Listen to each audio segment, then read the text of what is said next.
So I think what happened to Cyberpunk 2077 is that, obviously there was so much hype surrounded by the game that it elevated it to a place that it could never reach. And as a result, with the bugs and that sort of stuff as well, it sort of brought the game down.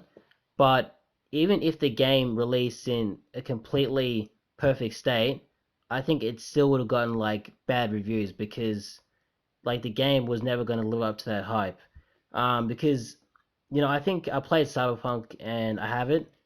I think it's a pretty good game. Like I don't think it's like the best game ever, but I think it's pretty good and it's enjoyable. The story is pretty good as well. So if you have it or you haven't played it, I think the story's pretty good so far. I haven't finished it, but I will finish it at some point. And I just think that, yeah, it's kind of a shame that things went this way because, there's a lot of people that aren't going to play the game, and there's a lot of people that did buy the game but have just given it back or gotten a refund because the game wasn't what they were expecting, which I don't think anyone was expecting the game to be like this, like with bugs. I mean, I've gotten quite a few bugs as well, like cars, that's a common one is cars blowing up out of nowhere. And, I've had bugs where like I've hit civilians where like I haven't actually run into them. I've just like parked the vehicle like kind of on the side of the road and civilians have been like knocked and like everyone just starts running around. Um, just random stuff like that happening. Characters that were sitting down, they'll just kind of like jerk up, so they won't have the proper movements to actually get up out of the seat. And so I guess all this stuff sort of builds up.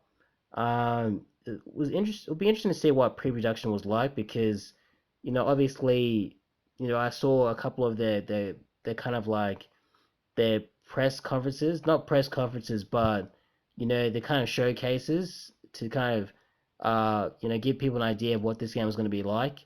And even in the beginning, like they were pretty confident that they'd be able to create something big and also like deliver on it.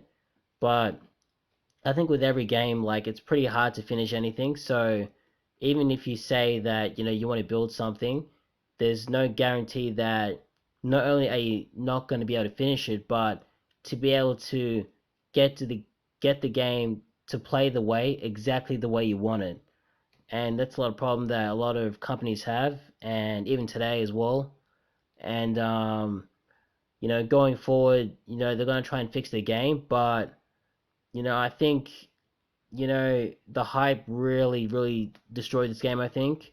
Because if this was just a random game that came out, like, I think people would be, they wouldn't be as mad. I don't think they'd be like, oh, this is a cool game. It's buggy, but it's quite cool. But since it's CD Projekt Red, I think that the game got destroyed because a lot of people expected so much out of it, and it just didn't happen.